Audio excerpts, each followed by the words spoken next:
Hello dears, welcome back to ISKC English. Hello dear students. നമ്മളിപ്പോൾ discuss ചെയ്തുകൊണ്ടിരിക്കുന്നത് കമ്മ്യൂണിക്കേഷൻ്റെ barriers ആണ് നമ്മൾ ഡിസ്കസ് ചെയ്തുകൊണ്ടിരിക്കുന്നത്. ഇപ്പോൾ 1-2 ക്ലാസ്സായി നമ്മൾ ബാരിയേഴ്സ് നമ്മൾ ഡിസ്കസ് ചെയ്യുന്നു. അപ്പോൾ നമ്മൾ ഇന്നത്തെ ക്ലാസ്സോട് കൂടി നമുക്ക് ബാരിയേഴ്സ് നമുക്ക് എന്ത് ചെയ്യണം, കംപ്ലീറ്റ് ചെയ്യാൻ വേണ്ടിയിട്ട് നമ്മൾ നോക്കണം. അതായത് നമ്മുടെ ലാസ്റ്റ് ക്ലാസ്സിൽ നമ്മൾ പെർസെപ്ച്വൽ ബാരിയേഴ്സ് ആണ്, അതായത് ധാരണയുമായി ബന്ധപ്പെട്ട തോട്ട്സുമായി ബന്ധപ്പെട്ടത് ഇന്ന് നമ്മൾ ഡിസ്കസ് ചെയ്യാൻ പോകുന്നത് എക്സ്പ്ലെയിൻ കൾച്ചറൽ ബാരിയേഴ്സ് എന്നുള്ളതാണ്. Explain cultural barriers to communication, അതായത് സാംസ്കാരികമായിട്ട് കൾച്ചറലി കമ്മ്യൂണിക്കേഷന് വരുന്ന ബാരിയേഴ്സ് എന്താണ്, ഏതൊക്കെയാണ്. Cultural barriers refers to, cultural barriers കൊണ്ട് റെഫർ ചെയ്യുന്നത്, കൾച്ചറൽ ബാരിയേഴ്സ് കൊണ്ട് ഉദ്ദേശിക്കുന്നത് ടു കൾച്ചറൽ ഡിഫറൻസസ്. എന്താണ് ഉദ്ദേശിക്കുന്നത്? കൾച്ചറൽ ഡിഫറൻസസ് ആണ് which can pose obstacles to communication. ഈ കൾച്ചറൽ ഡിഫറൻസസ് കമ്മ്യൂണിക്കേഷന് തടസ്സം സൃഷ്ടിക്കുന്നു. ഇവിടെ പോസ് ചെയ്യാന്ന് വെച്ച് കഴിഞ്ഞാൽ പോസ് ഒബ്സ്റ്റക്കിൾസ്, ഒബ്സ്റ്റക്കിൾസ് എന്ന് പറഞ്ഞു കഴിഞ്ഞാൽ തടസ്സം എന്നാണ്. ഇവിടെ പോസ് എന്ന വേർഡിന് അർത്ഥം ക്രിയേറ്റ് ചെയ്യാന്നാണ്. പോസ് എന്ന വേർഡിന് അർത്ഥം ക്രിയേറ്റ് ചെയ്യുക. അപ്പൊ എന്താ പറയുന്നത്? Cultural barriers refer to cultural differences which can pose obstacles to communication. The sender and receiver reflect their cultures in communication. അതായത് സെൻഡറും റിസീവറും അവര് കമ്മ്യൂണിക്കേഷനിൽ അവരുടെ കൾച്ചർ അവർ പ്രതിഫലിപ്പിക്കും. രണ്ടുപേര് സംസാരിക്കുകയാണെങ്കിൽ അവരുടെ സംസാരത്തിൽ അവരുടെ സംസ്കാരം പ്രതിഫലിക്കും, അല്ലേ? നമുക്ക് ശരിക്ക് ആളുകളുടെ സംസ്കാരം നമുക്ക് അവരുടെ സംസാരത്തിലാണ് അറിയാൻ പറ്റുക. അതന്നെയാണ് ഇവിടെയും പറയുന്നത്. സെൻഡറും റിസീവറും അവരുടെ സംസ്കാരം കമ്മ്യൂണിക്കേഷനിൽ റിഫ്ലക്റ്റ് ചെയ്യും. Some of the cultural barriers to communication are. ഇനി കമ്മ്യൂണിക്കേഷന്റെ ചില കൾച്ചറൽ ബാരിയേഴ്സ്, അവയോട് ശ്രദ്ധിക്കുക. ഈ കൾച്ചറൽ ബാരിയേഴ്സ് ടു കമ്മ്യൂണിക്കേഷൻ എന്നുള്ളത് 2 മാർക്കിന് മാത്രമല്ല 5 മാർക്കിനും ചോദിക്കാം. അതായത് ഏതാനും കൾച്ചറൽ ബാരിയേഴ്സ് ഇവിടെ പറയുന്നുണ്ട്. അപ്പൊ ഒന്നാമത്തെ കൾച്ചറൽ ബാരിയേഴ്സ് എന്നുള്ളത് എന്താന്ന് വെച്ച് കഴിഞ്ഞാൽ lakh of awareness of the other cultures. അതായത് നമുക്ക് കൃത്യമായ ബോധം വേണം, നമ്മുടെ സംസ്കാരം മാത്രമല്ല ഇവിടെ ഉള്ളത്, മറ്റു നിരവധി സംസ്കാരങ്ങളുണ്ട്. ഈ സംസ്കാരങ്ങളെ കുറിച്ചുള്ള ബോധമില്ലായ്മ, ഇതാണ് ഒന്നാമത്തെ കൾച്ചറൽ ബാരിയർ. അപ്പൊ ഈ ബോധം ഉണ്ടായില്ലെങ്കിൽ അത് കമ്മ്യൂണിക്കേഷന് തടസ്സമാവും. ലാക്ക് ഓഫ് അവയർനെസ്, അവയർനെസിന്റെ കുറവ്, ബോധമില്ലായ്മ. എന്തിനെ കുറിച്ച്? Of the other cultures.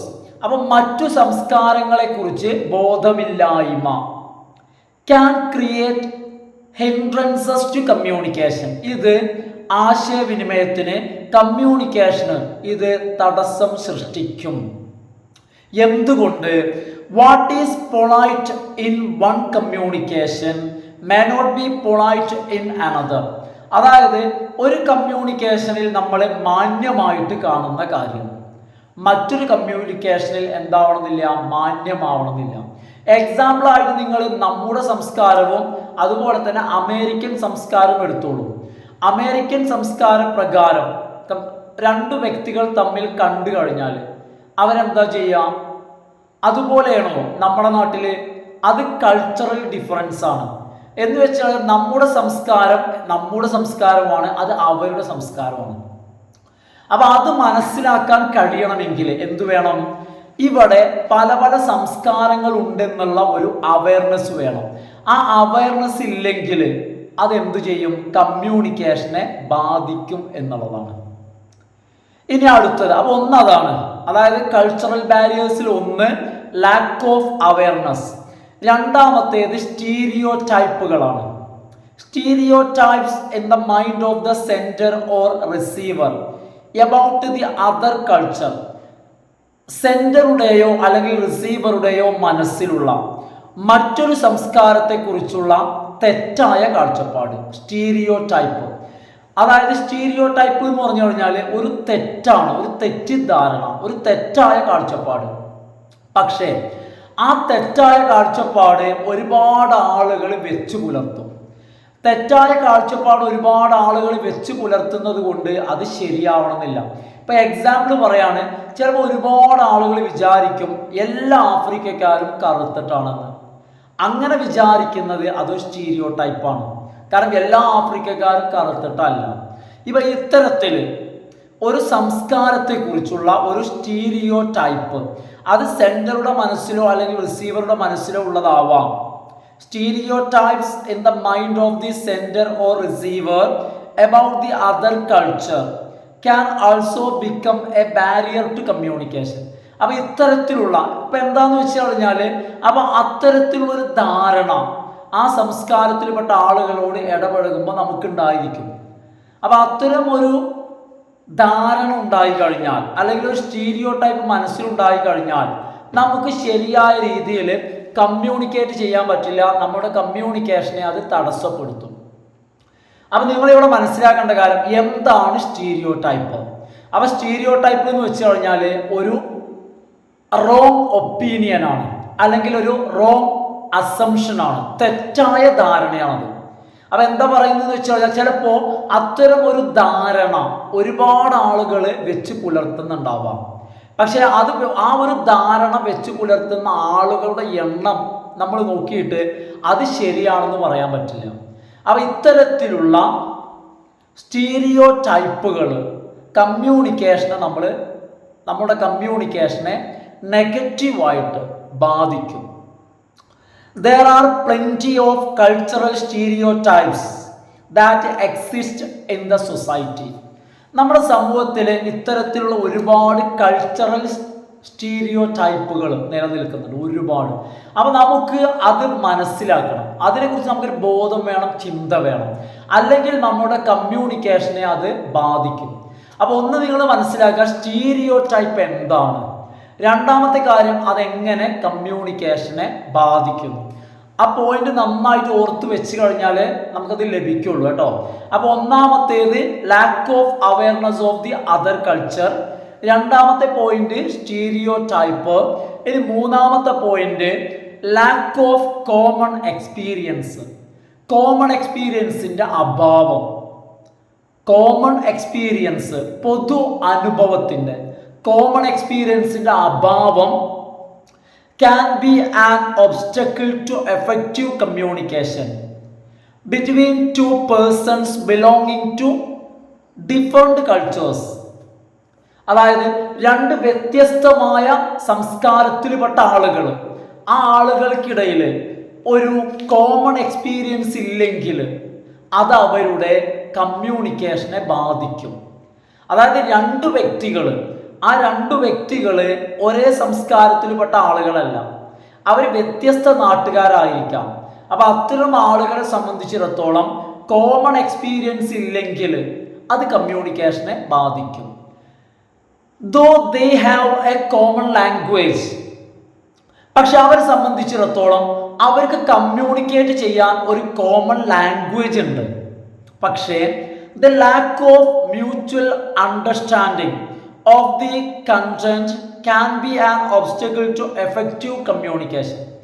അപ്പോൾ അവർക്ക് കമ്മ്യൂണിക്കേറ്റ് ചെയ്യാൻ ഒരു കോമൺ ലാംഗ്വേജ് ഉണ്ട്, പക്ഷേ അവർ എന്തിനെ കുറിച്ചാണോ കമ്മ്യൂണിക്കേറ്റ് ചെയ്യുന്നത്, അവർ കമ്മ്യൂണിക്കേറ്റ് ചെയ്യുന്ന കണ്ടന്റ്, ആ കണ്ടന്റ് അവർക്ക് എന്തല്ല, ആ കണ്ടന്റിനെ കുറിച്ച് അവർക്ക് ഒരു പൊതുധാരണ അവർക്കില്ല, ഒരു മ്യൂച്വൽ അണ്ടർസ്റ്റാൻഡിങ് അവർക്കില്ല.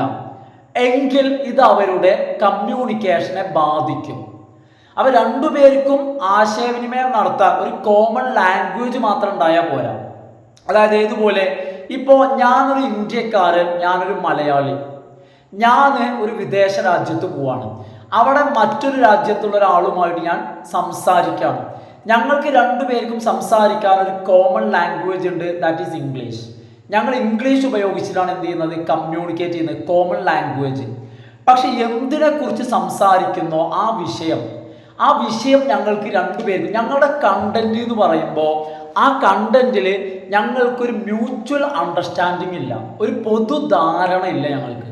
അങ്ങനത്തെ ഒരു വിഷയമാണെങ്കിൽ നമ്മൾ മനസ്സിലാക്കുക, ആ കമ്മ്യൂണിക്കേഷൻ എങ്ങോട്ടും എത്തൂല. അതായത് നമ്മളൊരു വിഷയം സംസാരിക്കുകയാണ്, രണ്ടുപേർ സംസാരിക്കുകയാണെങ്കിൽ ആ രണ്ടുപേർക്കിടയിൽ ഒരു മ്യൂച്വൽ അണ്ടർസ്റ്റാൻഡിങ് വേണം. അതില്ലെങ്കിൽ നമ്മൾ ആ സംസാരം നിർത്തുകയാണ് നല്ലത്. കാരണം ഞാൻ പറയുന്ന കാര്യം എൻ്റെ റിസീവർക്കും അയാൾ പറയുന്നത് എനിക്കും മനസ്സിലാക്കാൻ കഴിയില്ല. അങ്ങനെ മനസ്സിലാക്കാൻ കഴിയണമെങ്കിൽ ഒരു മ്യൂച്വൽ അണ്ടർസ്റ്റാൻഡിങ് കണ്ടന്റിനെ കുറിച്ച് വേണം. അതിൻ്റെ അഭാവം കമ്മ്യൂണിക്കേഷനെ ബാധിക്കും. അതാണ് ലാക്ക് ഓഫ് കോമൺ എക്സ്പീരിയൻസ് എന്ന് വെച്ച് കഴിഞ്ഞാൽ മ്യൂച്വൽ അണ്ടർസ്റ്റാൻഡിങ്. ഇത്രയാണ് എന്തിൽ വരുന്നത്?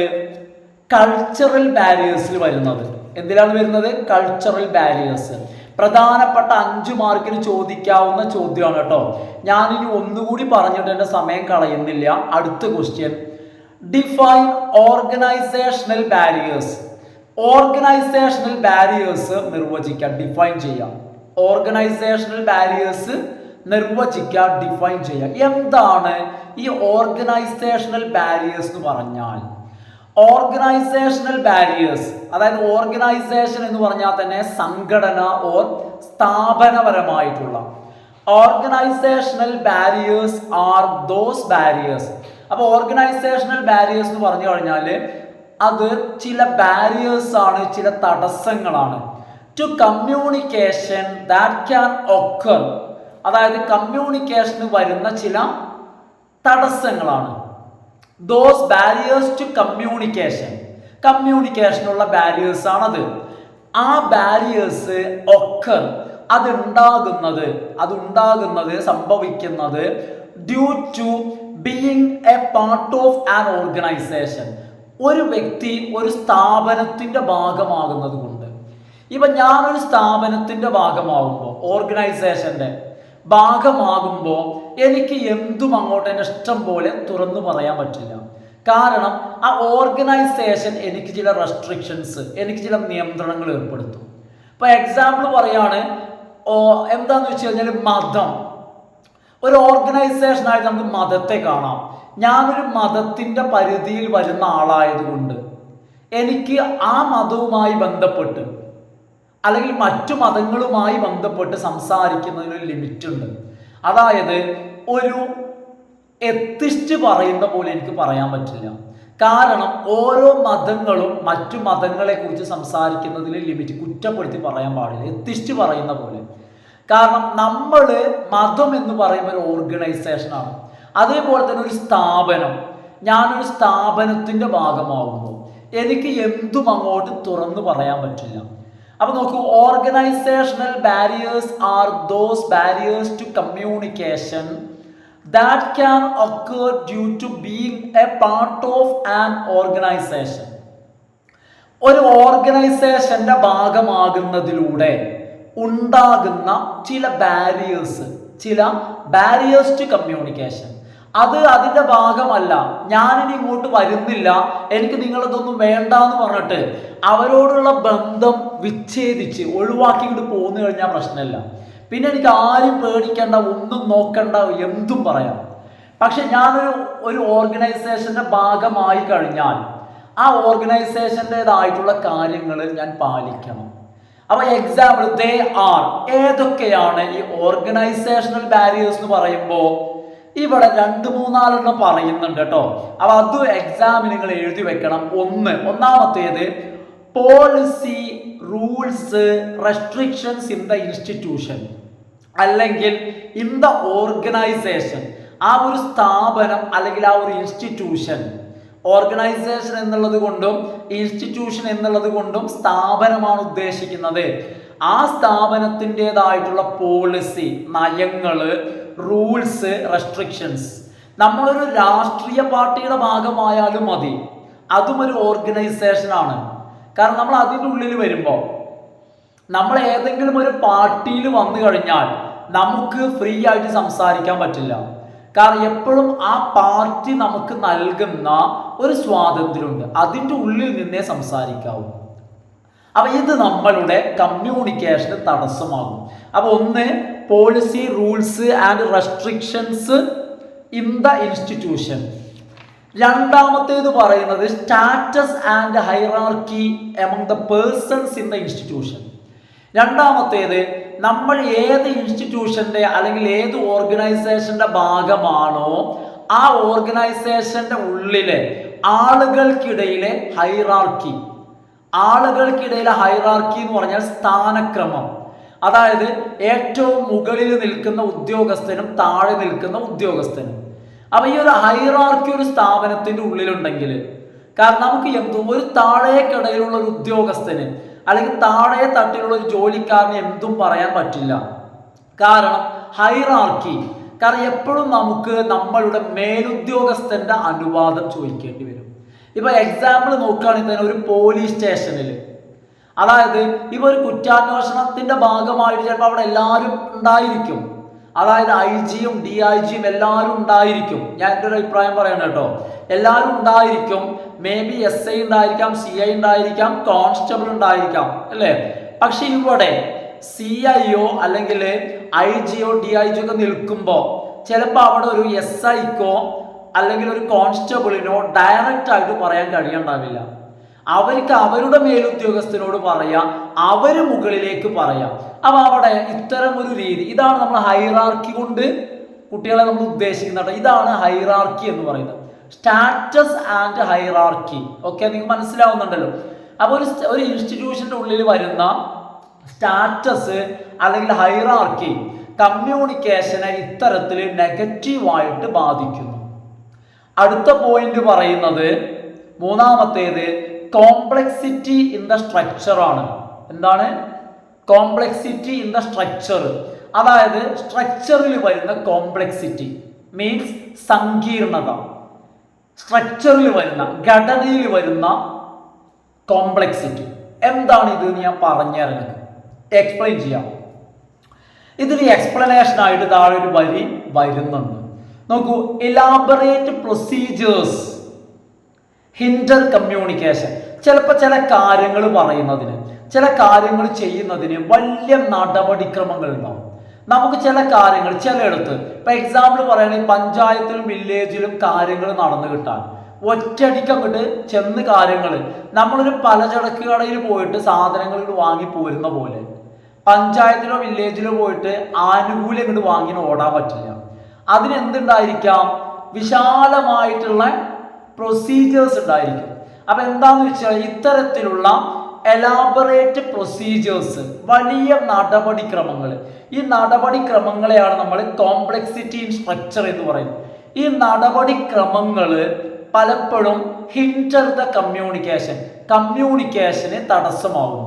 അപ്പൊ ഇത്തരത്തിലുള്ള ഇലാബറേറ്റ് പ്രൊസീജിയേഴ്സ്, വിശാലമായിട്ടുള്ള വലിയ നടപടിക്രമങ്ങൾ പോലീസ് സ്റ്റേഷനിലൊക്കെ ഉണ്ടായിരിക്കും. അതായത് ഞാൻ ഒരു തമാശ രൂപത്തിൽ പറയാം, നമ്മളുടെ ഒരു വണ്ടി പിടിച്ചു കൊണ്ടുപോകാൻ, അതായത് നമ്മളെ വണ്ടിക്ക് എന്തെങ്കിലുമൊക്കെ ഒരു വിഷയം ഉണ്ടെങ്കിൽ പിടിച്ചു കൊണ്ടുപോകാൻ വളരെ പെട്ടെന്ന് എന്ത് ചെയ്യാം, അത് പിടിച്ചു കൊണ്ടുപോകും. പക്ഷേ അത് തിരിച്ചു കിട്ടണമെങ്കിൽ അതിൻ്റെതായിട്ടുള്ള പ്രൊസീജിയേഴ്സ് ഉണ്ടായിരിക്കും. ചിലപ്പോൾ ആഴ്ചകൾ പിടിച്ചേക്കാം. അപ്പൊ എന്താന്ന് വെച്ചാൽ ഇത്തരത്തില് പല മേഖലകളിലും ഇത്തരത്തിലുള്ള എലാബറേറ്റ് പ്രൊസീജിയേഴ്സ് ഉണ്ട്. ഈ ഇലാബറേറ്റ് പ്രൊസീജിയേഴ്സ് ആണ് സ്ട്രക്ചറിലെ കോംപ്ലക്സിറ്റി കൊണ്ട് ഉദ്ദേശിക്കുന്നത്. ചില സ്ട്രക്ചറുകൾ, അതായത് ചില ആശയവിനിമയ രീതികൾ, നേരിട്ട് കാര്യങ്ങൾ പറയാൻ പറ്റില്ല. ഞാൻ ഒരാളോട് പറയാം, അയാൾ അടുത്ത ആള്, ഇങ്ങനെയുള്ള നടപടിക്രമങ്ങൾ, ഇങ്ങനെയാവുമ്പോൾ കാര്യങ്ങൾ ഉദ്ദേശിച്ച പോലെ നടക്കൂല, എത്തൂല. ഇതാണ് കോംപ്ലക്സിറ്റി ഇൻ സ്ട്രക്ചർ. ഈ ഒരു കോംപ്ലക്സിറ്റി ആശയവിനിമയത്തിന്, കമ്മ്യൂണിക്കേഷന് തടസ്സമായിട്ട് വരുന്നു.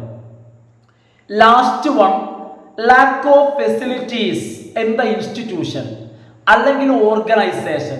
ഒരു ഇൻസ്റ്റിറ്റ്യൂഷനോ ഒരു ഓർഗനൈസേഷനോ ആവുമ്പോൾ അതിലുള്ള ഫെസിലിറ്റീസിന്റെ കുറവ് അല്ലെങ്കിൽ അഭാവം, ഫെസിലിറ്റീസ് ഇല്ലാതിരിക്കാം. അപ്പൊ അത് എന്തൊക്കെ ഫെസിലിറ്റീസ് വേണോ, അതിലാവശ്യമായുള്ള ഫെസിലിറ്റീസ്, സൗകര്യങ്ങൾ വേണം, സംവിധാനങ്ങൾ വേണം. സംവിധാനങ്ങളുടെ കുറവ്, ഇപ്പൊ നമുക്ക് തന്നെ അറിയാം, അപ്പൊ എന്ത് ചെയ്യാം, സംവിധാനങ്ങൾ വേണം, സംവിധാനങ്ങൾ ഉപയോഗിക്കാൻ അറിയണം, ഉപയോഗിക്കാൻ അറിയുന്ന ആളുകൾ വേണം, ഓപ്പറേറ്റ് ചെയ്യാൻ കഴിയുന്ന ആളുകൾ വേണം.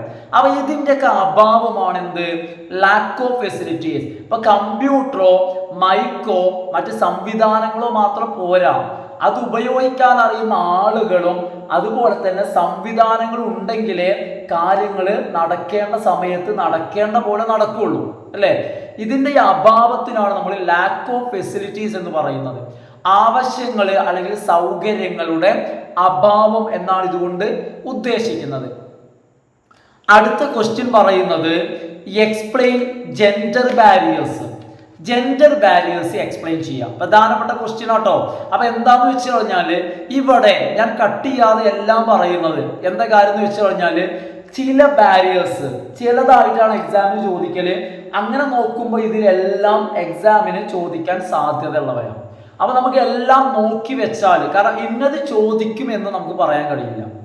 കാരണം അത് ക്വസ്റ്റ്യൻ പേപ്പർ ഇടുന്ന ആൾക്ക് എന്ത് ചെയ്യാൻ കഴിയുള്ളൂ, നിർവചിക്കാൻ കഴിയുള്ളൂ.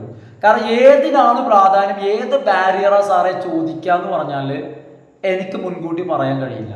കാരണം അതുകൊണ്ടാണ്, കാരണം എന്നാൽ അത് മാത്രം പറഞ്ഞാൽ മതിയല്ലോ, അത് കഴിയില്ല. അപ്പൊ നമുക്ക് അടുത്തതായി നമ്മൾ ജെൻഡർ ബാരിയർ എക്സ്പ്ലെയിൻ ചെയ്യാം. ജെൻഡർ ബാരിയേഴ്സ് എന്ന് പറഞ്ഞാൽ എന്താ? ജെൻഡർ എന്ന് പറഞ്ഞാൽ ആണ് പെണ്ണ്, male and female. Gender barrier നിങ്ങൾ ആലോചിച്ച് നോക്കൂ, ആണുങ്ങളും പെണ്ണുങ്ങളും ഒരുപോലെയാണോ സംസാരിക്കുക? അല്ല. രണ്ടുപേർക്കും സംസാര രീതിയില്, സ്റ്റൈലില്, ശൈലിയില് വ്യത്യാസങ്ങളുണ്ട്. Gender barriers refer to, gender barrier കൊണ്ട് ഉദ്ദേശിക്കുന്നത്, ഈ ജെൻഡർ സംബന്ധമായ തടസ്സം കൊണ്ട് ഉദ്ദേശിക്കുന്നത് to the obstacles to communication that can arise due to the gender difference of the sender and receiver. അതായത് സെൻഡറും റിസീവർ ഇവർക്ക് രണ്ടുപേർക്കിടയിലെ ജെൻഡർ ഡിഫറൻസ്, അതിൻ്റെ ഫലമായിട്ടുണ്ടാകുന്ന തടസ്സം, അതിൻ്റെ ഫലമായിട്ട് കമ്മ്യൂണിക്കേഷൻ ഉണ്ടാകുന്ന തടസ്സം. ആ തടസ്സമാണ് എന്തുകൊണ്ട് ഉദ്ദേശിക്കുന്നത്? Gender barriers. അതായത് റിസീവറിൻ്റെയും അതുപോലെ തന്നെ സെൻഡറുടെയും, റിസീവറുടെയും സെൻഡറുടെയും ഇടയിൽ ഉള്ള ജെൻഡർ ഡിഫറൻസ് കാരണം അറൈസ് ചെയ്യുന്ന ഓബ്സ്റ്റക്കിൾസ് ടു കമ്മ്യൂണിക്കേഷൻ. അപ്പൊ എങ്ങനെയെന്ന് വെച്ച് കഴിഞ്ഞാൽ ഇവിടെ സെൻഡർ എന്ന് പറയുന്ന ആൾ ആണായിരിക്കും, റിസീവർ പെണ്ണായിരിക്കും. അല്ലെങ്കിൽ സെൻഡർ സ്ത്രീ ആയിരിക്കും, റിസീവർ പുരുഷനായിരിക്കും. ഇങ്ങനെ ഒരാൾ സ്ത്രീയും ഒരാൾ പുരുഷനും. മേ ബി റിസീവേഴ്സ് ഉണ്ടായിരിക്കാം, ചിലപ്പോൾ സെൻഡർ ഒരാളാകുമ്പോൾ റിസീവേഴ്സ് ഒരുപാട് ഉണ്ടായിരിക്കാം. കാരണം ഒരാളെ പാടൊന്നുമില്ല, അങ്ങനെ നിയമമൊന്നുമില്ലല്ലോ. അപ്പൊ എന്താന്ന് വെച്ച് കഴിഞ്ഞാൽ ഇവർക്കിടയിലെ സെൻഡറുടെയും റിസീവറുടെയും ജെൻഡർ ഡിഫറൻസ്, രണ്ടുപേരും രണ്ട് ജെൻഡറിൽ പെട്ട ആളുകളായ കാരണത്താൽ, ഡ്യൂ ടു ആ കാരണത്താൽ, ബിക്കോസ് ഓഫ് അത് കാരണം അറൈസ് ചെയ്യുന്ന ഓബ്സ്റ്റക്കിൾസ് ടു കമ്മ്യൂണിക്കേഷൻ ആണ് എന്ത്, ജെൻഡർ ബാരിയർ കൊണ്ട് ഉദ്ദേശിക്കുന്നത്. ഇനി നോക്കൂ, men and women communicate using different styles.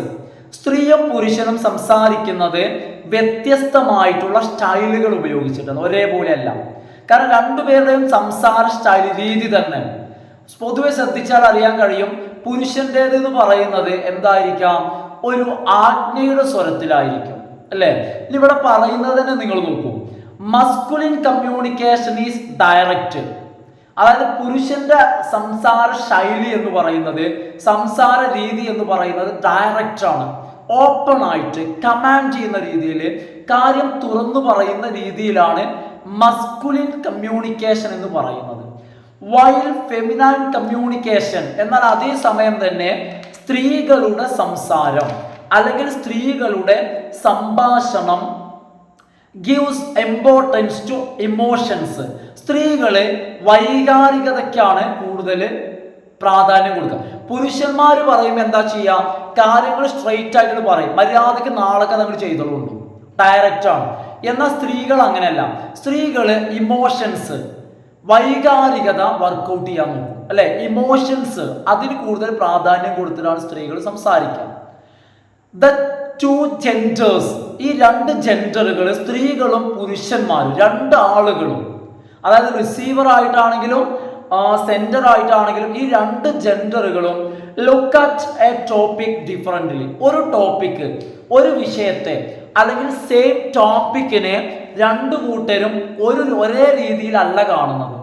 രണ്ടു കൂട്ടരും കാണുന്നത് വ്യത്യസ്തമായിട്ടാണ് കാണുന്നത്. നമുക്ക് അടുത്ത ക്വസ്റ്റ്യൻ എന്ന് പറയുന്നത് 10ാമത്തെ ചോദ്യമാണ്. What are emotional barriers? എന്താണ് ഇമോഷണൽ ബാരിയേഴ്സ് എന്നുള്ളതാണ് question. What are emotional barriers? എന്താണ് ഇമോഷണൽ ബാരിയേഴ്സ്? അതായത് ഒന്നുകൂടി പറഞ്ഞു കഴിഞ്ഞാൽ നമ്മളുടെ ബാരിയേഴ്സ് കഴിഞ്ഞു കേട്ടോ. ഇമോഷണൽ ബാരിയർ വൈകാരികമായിട്ടുള്ളത് കേട്ടോ. അപ്പൊ ഇമോഷണൽ ബാരിയേഴ്സ് ഇതുകൊണ്ട് റഫർ ചെയ്യുന്നത്, പരാമർശിക്കുന്നത്, ഉദ്ദേശിക്കുന്നത് to the hindrances to communication. കമ്മ്യൂണിക്കേഷനുള്ള തടസ്സമാണ്. ഹിൻഡ്രൻസസ് എന്ന് പറഞ്ഞാൽ ഒബ്സ്റ്റക്കിൾസ്. നമ്മളിവിടെ തടസ്സം എന്നുള്ളതിനെ സൂചിപ്പിക്കാൻ 2 പദങ്ങളാണ് ഉപയോഗിച്ചത്. ഒന്നുകിൽ ഒബ്സ്റ്റക്കിൾസ് അല്ലെങ്കിൽ ഹിൻഡ്രൻസസ്. Hindrances to communication. എങ്ങനെയാണ് ആ ഒരു ഹിൻഡ്രൻസസ്, തടസ്സങ്ങൾ ഉണ്ടാവുന്നത്? That arise due to emotions കാരണം. അതായത് ഇമോഷൻസ് കാരണം ഉണ്ടാകുന്ന തടസ്സങ്ങൾ. Hindrances to communication that arise, അത് ഉണ്ടാകുന്നു. Arise means to come out, അത് വരുന്നു, ഉയർന്നു വരിക അല്ലെ.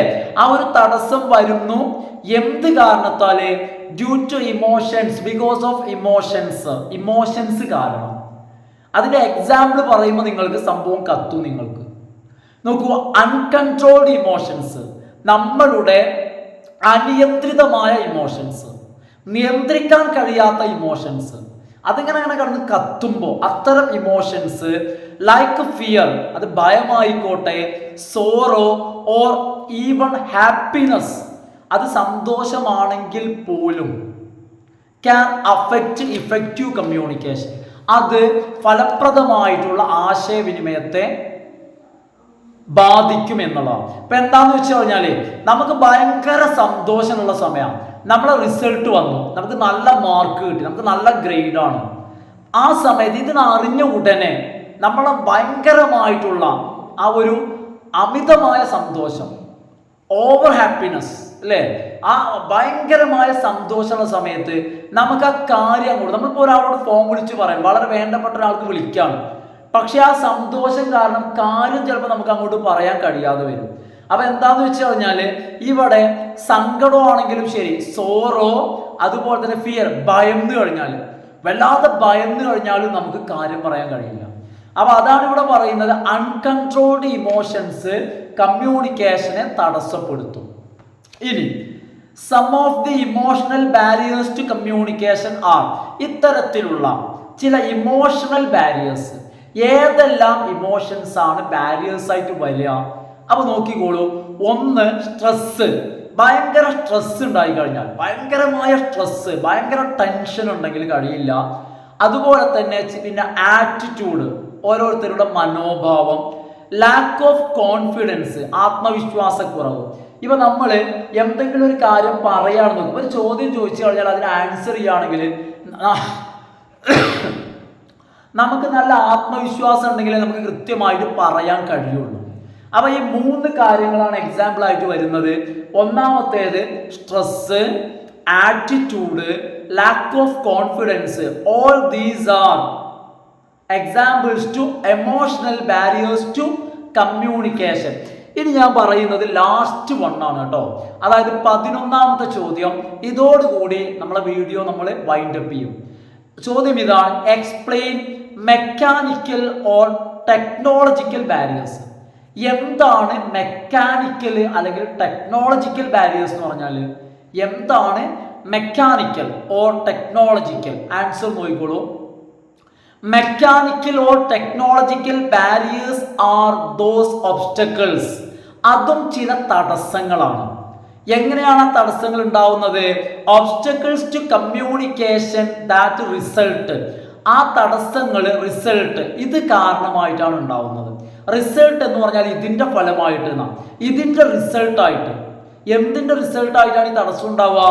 From problems in equipment used. അതായത് നമ്മൾ ഉപയോഗിക്കുന്ന ഉപകരണത്തിന്റെ പ്രശ്നം കാരണം. ഇപ്പൊ ഇവിടെ സംഭവിക്കാം, ഞാനിപ്പോ ഈ ഒരു വീഡിയോ ചെയ്യുന്നതിന് വേണ്ടി ഉപയോഗിക്കുന്ന മൊബൈൽ ഫോണ് വളരെ മോശമായിട്ടുള്ളതാണെങ്കിൽ, ഒട്ടും ക്വാളിറ്റി ഇല്ലാത്തൊരു മൊബൈൽ ഫോൺ ആണെങ്കിൽ ഞാൻ പറയുന്ന എൻ്റെ സൗണ്ട് നിങ്ങൾക്ക് വ്യക്തമായിട്ട് കേൾക്കാൻ കഴിയില്ല. അതിവിടെ കമ്മ്യൂണിക്കേഷന് തടസ്സമായിട്ട് വരും. അപ്പൊ അതാണ് ഇവിടെ പറയുന്നത്. എന്താന്ന് വെച്ച് കഴിഞ്ഞാല് problems in equipment user. Equipment എന്ന് പറഞ്ഞാൽ ഉപകരണം. അപ്പൊ കമ്മ്യൂണിക്കേഷന് വേണ്ടി ഉപയോഗിക്കുന്ന ഉപകരണം, ആ ഉപകരണത്തിന്റെ പ്രശ്നം, പ്രോബ്ലംസ്, അതിന്റെ റിസൾട്ടായിട്ട് ഉണ്ടാകുന്ന ഒബ്സ്റ്റക്കിൾസ് ടു കമ്മ്യൂണിക്കേഷൻ, ആശയവിനിമയ തടസ്സം. ആ തടസ്സമാണ് മെക്കാനിക്കൽ അല്ലെങ്കിൽ ടെക്നോളജിക്കൽ ബാരിയർ എന്ന് പറയുന്നത്. ഇനി നോക്കൂ, some of the causes that can result in problems with instruments or equipments. ഇങ്ങനെ ഇത്തരത്തിൽ നമ്മൾ ഉപയോഗിക്കുന്ന ഇക്വിപ്മെന്റ് അല്ലെങ്കിൽ ഇൻസ്ട്രുമെന്റ്, ആ ഇൻസ്ട്രുമെന്റിന് പ്രോബ്ലം ഉണ്ടാകുമ്പോഴാണല്ലോ എന്ത് സംഭവിക്കുന്നത്, തടസ്സമാകുന്നത്. എങ്ങനെയാണ് അതിന് പ്രോബ്ലം ഉണ്ടാവുക? അതായത് നമ്മൾ എന്താണ് ശ്രദ്ധിക്കേണ്ടത്? കാരണം ഇൻസ്ട്രുമെന്റിന് പ്രോബ്ലം ഉണ്ടായി കഴിഞ്ഞാൽ, എക്യുപ്മെന്റിന് പ്രോബ്ലം ഉണ്ടായി കഴിഞ്ഞാൽ തടസ്സം ഉണ്ടാവും. ആ തടസ്സമാണ് എന്ത്, ടെക്നോളജിക്കൽ അല്ലെങ്കിൽ മെക്കാനിക്കൽ ബാരിയർ എന്ന് പറഞ്ഞാൽ. എങ്ങനെയാണ് എക്യുപ്മെന്റിന് തടസ്സം ഉണ്ടാകുന്നത്? സം ഓഫ് ദ കോസസ്, ചില കാരണങ്ങൾ, ദാറ്റ് ക്യാൻ റിസൾട്ട്, ഈ കാരണങ്ങളാണ്, ഇതാണ് എന്ത് ചെയ്യുന്നത്, റിസൾട്ട് ആവുന്നത് ഇൻ പ്രോബ്ലംസ് വിത്ത് ഇൻസ്ട്രുമെന്റ്. അവ എന്താണ് അതിൽ ഒന്നാമത്തേത് എന്ന് പറഞ്ഞു കഴിഞ്ഞാല് poor arrangements like outdated machines. വളരെ പഴകിയ മെഷീന് അല്ലെങ്കിൽ എക്യുപ്മെന്റ് ഉപയോഗിക്കാം, ഒരുപാട് പഴകിയത്. അതാണ് ഇവിടെ പറയുന്നത് പുവർ അറേഞ്ച്മെന്റ്സ്, അറേഞ്ച്മെന്റ്സിന്റെ മോശം.